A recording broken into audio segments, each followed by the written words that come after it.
Sinh mi dòng di nga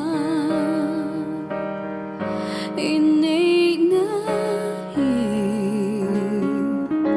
Trôi môi lâu om dễ dễ Ima thu